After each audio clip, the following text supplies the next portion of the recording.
السلام علیکم ورحمۃ اللہ وبرکاتہ۔ امید کرتے ہیں کہ آپ سب خیر و عافیت سے ہوں گے۔ اللہ تعالیٰ آپ سب کو اپنے حفظ و امان میں رکھے۔ ایمان بالآخرت۔ حدیث رسول اللہ صلی اللہ علیہ وسلم پر ایمان لانا ایمان نیت میں شامل ہے۔ عذاب قبر کا عقیدہ اسلام کے بنیادی عقائد میں سے ایک ہے، اور باطل فرقوں کے علاوہ کسی نے بھی اس کا انکار نہیں کیا، اور جن فرقوں نے اس عقیدے کا اظہار کیا انہیں اس مقصد کے لیے حدیث کا بھی انکار کرنا پڑا، حالانکہ احادیث صحیح کا انکار قرآن ہی کا انکار ہے، قرآن و حدیث دونوں ہی میں، اور ان میں سے کسی ایک انکار وحی کا انکار ہے۔ اللہ تعالیٰ کا ارشاد ہے، اتبعوا ما انزل الیکم من ربکم ولا تتبعوا من دونه اولیاء قلیلا ما تذکرون۔ جو کچھ تمہارے رب کی طرف سے تم پر نازل کیا گیا ہے اس کی اتباع کرو، اور اس کے علاوہ دوسرے اولیاء کی اتباع نہ کرو مگر تم نصیحت کم ہی مانتے ہو۔ معلوم ہوا کہ فرمانبرداری صرف اسی کی ہے جو رب کی طرف سے نازل کیا گیا، اس کے سوا کسی اور کی اتباع منع ہے، مگر اس نصیحت کو کم ہی لوگ مانتے ہیں، کیونکہ کوئی اپنے بڑوں کی اتباع، پیروں کی اتباع، کوئی اپنے نفس کی اتباع کرتا ہے۔ آگے اللہ تعالیٰ کا ارشاد ہے، یا ایھا الذین آمنوا اطیعوا اللہ واطیعوا الرسول ولا تبطلوا اعمالکم۔ اے ایمان والو، اطاعت کرو اللہ تعالیٰ کی اور اللہ کے رسول کی، اور ان کی اطاعت سے منہ مت موڑو، کیونکہ تم ان کی اطاعت سے منہ موڑ کر اپنے اعمال کا ضائع نہ کرو۔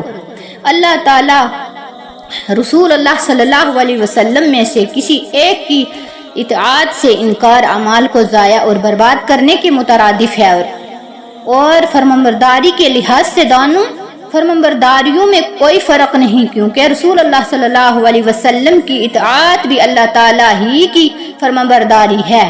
آگے ارشاد ربانی ہے، من یطیع الرسول فقد اطاع اللہ۔ جس نے رسول اللہ صلی اللہ علیہ وسلم کی اطاعت کی اس نے در حقیقت اللہ تعالیٰ ہی کی اطاعت کی، اور رسول اللہ صلی اللہ علیہ وسلم اپنی طرف سے کوئی بات نہ کہتے تھے، بلکہ وہ جو فرماتے تھے وحی کی بنا پر فرمایا کرتے تھے۔ آگے ارشاد ربانی ہے، وما ينطق عن الهوى ان هو الا وحی یوحی۔ وہ نبی صلی اللہ علیہ وسلم اپنی خواہش نفس سے نہیں بولتے، بلکہ ان کا بولنا تو وحی کی بنا پر ہے جو ان پر نازل کی جاتی ہے۔ ایک مقام پر رسول اللہ صلی اللہ علیہ وسلم کی حیثیت کو ان الفاظ میں بیان فرمایا گیا ہے، انزلنا الیک الذکر لتبین للناس ما نزل الیہم ولعلہم یتفکرون۔ اور ہم نے آپ صلی اللہ علیہ وسلم پر ذکر قرآن کریم نازل فرمایا تاکہ جو کچھ ان کے لیے نازل کیا گیا ہے آپ صلی اللہ علیہ وسلم اس کی تشریح اور وضاحت کر کے لوگوں کو بتا دیں، اور تاکہ لوگ غور و فکر کریں۔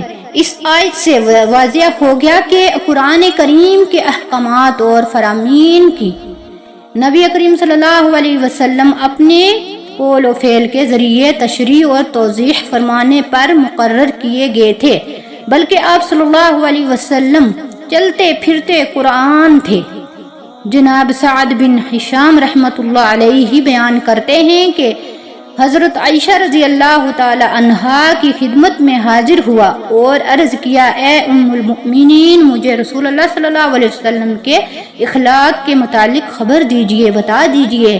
عائشہ رضی اللہ تعالی عنہا نے فرمایا، خلق القرآن، یعنی آپ صلی اللہ علیہ وسلم کا خلق یعنی اخلاق قرآن تھا، کیا تم نے قرآن کریم کا مطالعہ نہیں کیا؟ اللہ تعالیٰ کا ارشاد ہے، وَإِنَّكَ لَعَلَىٰ خُلُقٍ عَظِيمٍ، اور بے شک آپ اخلاق کے بڑے مرتبے پر ہیں۔